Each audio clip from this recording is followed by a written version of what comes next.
Please excuse the craziness of the mess behind me in my apartment. That's just the reality of having 3 foster dogs. We're just gonna roll with it. So today, I don't know if you heard that, my stomach just made the craziest noise. Today we are going to be talking about a very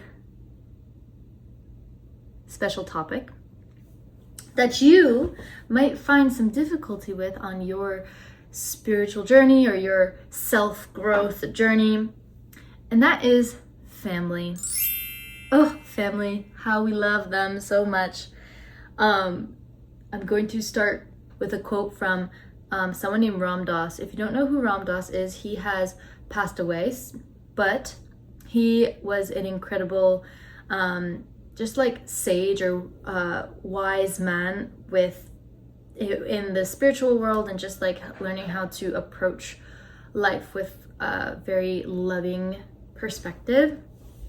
But he would say, if ever you think that you are enlightened, go spend 2 weeks with your family. And it's so true. I'll say you, but tell me if this resonates or not, but for me, we'll say, I can feel that I've made so much growth in my self-growth, and like looking at my shadows within and bringing light to them, and really trying to like love myself for them, and work through them, if they're a little bit more like toxic coping mannerisms or whatever.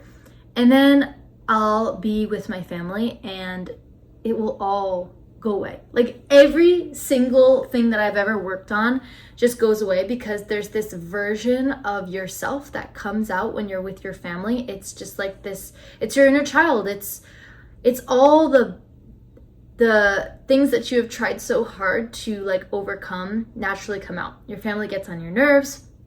They point those like really deep trigger points emotionally, which causes you to sometimes lash out or just like be in an overall bad mood, or resort to whatever it is your coping mechanism, whether it's like avoiding or confrontation or self-sabotage, whatever it may be. And so I was having a conversation with my husband recently about this, because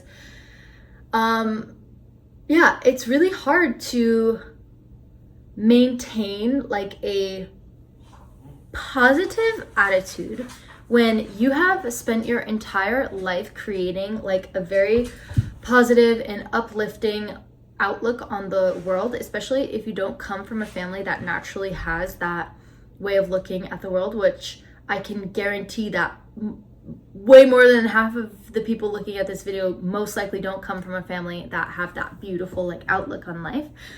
That's why you're here. That's probably why you're searching for some more advice and self-growth and whatnot. And so when you are back in that environment, it definitely challenges maybe your already fragile belief system that you have constructed all yourself to reframe the way you look at the world and to make your life work in favor for you. And of course, you and we know that shit works. Like, you wouldn't be putting this much effort into changing yourself if there wasn't any sort of reward in it for you. So obviously, you have yourself to validate that the path that you're going down by choosing to look within is the right one for you. But your family might not understand that, they might not get it, and it's always in like the small remarks here and there, like, oh, it doesn't work like that, like, I'm older than you, I know how this world works and all this stuff.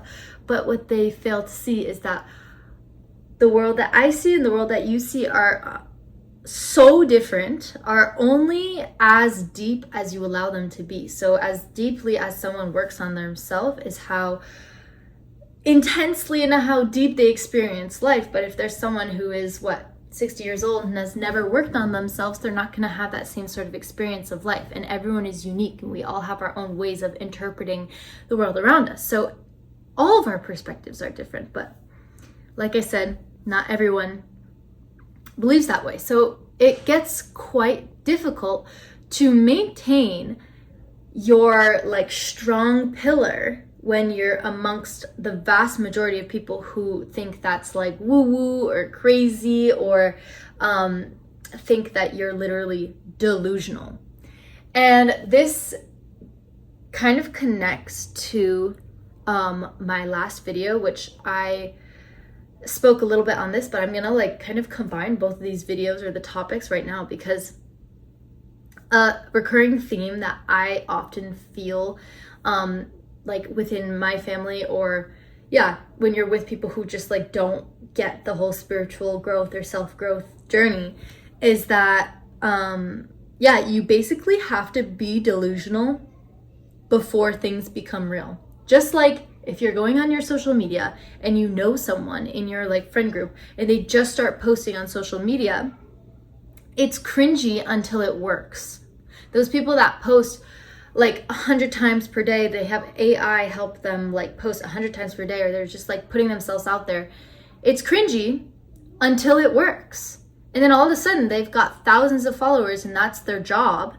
And they have a free schedule and they get to choose and creatively put into their work and help out in this world, or not necessarily help out, but just like have the freedom and the pleasure of like working for themselves. And then you're like, oh shit, yeah, not so cringy anymore. Like it actually worked.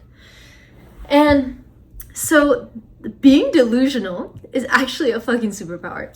If anyone has ever called you delusional or crazy for trying to look at the world in a different way, this might happen if you are part of a family or even a friend group that likes to gossip a lot, like just like really talk about others in a very bad way to put themselves like up on others. And if you say anything about like, yeah, I don't know, I think that person is fine, or if you're just like, yeah, I'm just like not someone that really likes to talk about people behind their backs, like, you know, that feeling of just total disgust from everyone around you. They're like, ew, like why would you, oh my god, you're not cool, you're like not with us because you're not feeding into the same like negative energy bubble. And it's really hard, like it's really hard to stand your ground in those scenarios. And it's the same thing when you're proudly, like, or not proudly, you're putting yourself out there and you're also trying to maintain that belief system that you have fought so hard to create within yourself, that this is a safe world, I get to create my reality, like I get to choose my relationship with money. I don't have to believe that everything is expensive and the economy is the worst that it's ever been. Like if you want to believe that, cool, but that doesn't feel really great in my body. And I'm all about like, if a belief feels expansive or contractive, like I'm going to choose the belief that feels more expansive. And that's how you create a personal heaven in this world. That's how you create consistent feelings of joy and pleasure and abundance. It's how you choose to see this world. That was a mouthful. But all that to say is that if you find yourself extremely triggered around your family or your friend's family, I don't know, people that just aren't on the same wavelength, I feel you. It's really hard.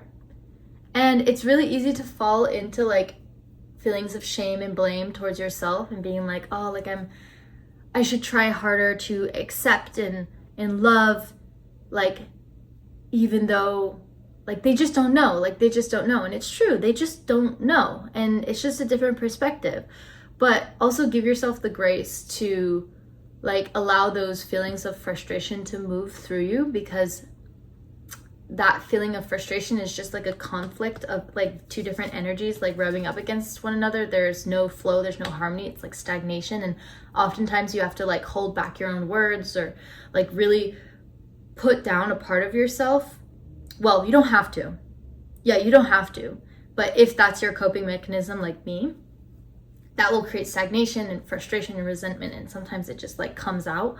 But yeah, you definitely don't have to do that. You can just be yourself and let the other people fucking go crazy, and then stand your ground and just be yourself. And that's what I'm calling in, and that's what I am going to start being a lot more as I step into this life, because the more yourself you are, the more you inspire others, even if you trigger the fuck out of them, deep down, deep down, it is helping them and everyone else involved. So that was a very fast-winded way of saying that family triggers the fuck out of you. At least I feel that way. Doesn't mean that you love them less. It doesn't mean that there's anything necessarily wrong with them. It's a trigger. And it might be because you're not on the same page of that self-growth journey, and that's okay. Just remind yourself that it's okay. Like, you don't need to be on the same page as everyone around you, and you can still love the people around you deep down, and you can still get upset and you can still get mad, and it doesn't mean that you're a bad person, and you're not alone as well, because there are probably a million other people out there that are also on this beautiful journey that has given so much joy and like amelioration to their life. And you just gotta hang in there. And this is like being with family. It's like one of the biggest tests. I love you. Thank you for watching all the way up until this point. And yeah, I would love to hear your experiences, if you have any, with that. That's all I gotta say. Thanks for watching, and I'll see you in the next one. Bye.